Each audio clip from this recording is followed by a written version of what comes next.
कल राष्ट्रपिता महात्मा गांधी की पुण्यतिथि थी। पुण्यतिथि पर जिस तरह से मध्य प्रदेश में जगह जगह पर नाथूराम गोडसे की पूजा की गई, बाकायदा प्रोग्राम आयोजित किए गए उसकी पूजा के लिए, और उसके नाम पर बहुत सारे अवार्ड की घोषणा की गई। कालीचरण जो अभी गिरफ्तार किया था छत्तीसगढ़ पुलिस ने, मध्य प्रदेश से उठाकर घसीटते हुए जिसको ले गई थी, उसके बाद महाराष्ट्र पुलिस ने गिरफ्तार किया था, उसको इनाम दिया जा रहा है। ऐसे ही तमाम साधुओं को जो गांधी के खिलाफ हैं, गोडसे के पुजारी हैं, गोडसे की जो लोग पूजा करते हैं और गोडसे को जो हीरो के तौर पर देखते हैं। बाकायदा बीजेपी के कई स्पोक पर्सन का ट्वीट आप देख लीजिए, उसमें जिस तरह से गोडसे की महामंडनी की गई है, उनकी तारीफें की गई हैं और गोडसे के उस कदम को जायज़ ठहराने की कोशिश की गई है जिसके ज़रिए महात्मा गांधी का कत्ल हुआ, उनकी हत्या हुई। जाहिर सी बात है, जब उसके मंदिर बनाए जा रहे हैं, उसकी मूर्तियां बनाई जा रही हैं, उसको पूजा जा रहा है,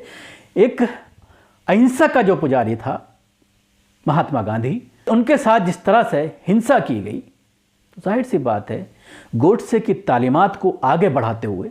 हिंसा के ये पुजारी जिस तरह से मुसलमानों का कत्लेआम कर रहे हैं, और ख़ास तौर से मध्य प्रदेश की अगर हम बात करते हैं तो पुलिस जिस तरह से इनका साथ दे रही है, तमाम मामले जिस तरह से लगातार मैं आपको दिखाता रहता हूं कि जरा सी बात पर जिस तरह से मुसलमानों के घरों पर मध्य प्रदेश पुलिस बुलडोज़र चला रही है। घर के अंदर अगर कैंची मिल जाती है तो उसको हथियार मान करके उसके घर पर बुलडोज़र चला दिया जाता है। कोई अगर पतंग बेचता है, मांझा बेचता है और उससे किसी बच्ची का गला कट जाता है, उसकी मौत हो जाती है, तो उसकी दुकान के साथ साथ उसके घर को भी गिरा दिया जाता है क्योंकि वो मुसलमान है। उसके अलावा लिंचिंग के मामलात जिनको ये लोग गोडसे के पुजारी,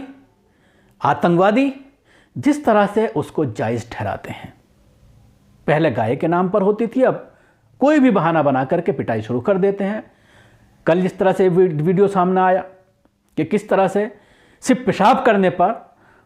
उसकी टोपी ज़मीन पर मारकर उससे लात लगवाई गई और उसकी पिटाई की गई और उस पर कोई एक्शन पुलिस के ज़रिए ना लिया जाना, सिर्फ एक व्यक्ति को मारपीट के मामले में गिरफ्तार करके अपनी खानापूर्ति करके फाइल को बंद कर देना, ये दर्शाता है कि सबसे ज़्यादा उत्तर प्रदेश और मध्य प्रदेश में जिस तरह से दोनों सरकारों में मुकाबला चल रहा है, शिवराज सिंह चौहान में और योगी आदित्यनाथ में, क्योंकि दोनों अपने आप को प्रधानमंत्री का कैंडिडेट मानते हैं और ये कोशिश में लगे हुए हैं कि हम प्रधानमंत्री नरेंद्र मोदी रिटायर्ड होने वाले हैं, अगली सरकार अगर बीजेपी की आती है तो दोनों ये चाह रहे हैं कि हम प्रधानमंत्री बने। लेकिन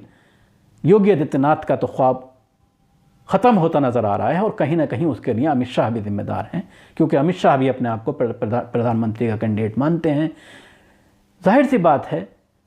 उत्तर प्रदेश में जिस तरह के हालात हैं, बिल्कुल ये साफ़ हो गया है कि अब दोबारा बाबा जो है अपने मठ में जाकर बैठने वाले हैं। तो इस तरह की हरकतें करके पूरे मध्य प्रदेश में जिस तरह से गांधी जी की पुण्यतिथि पर उनको जिस तरह से याद करना चाहिए था, बजाय उसके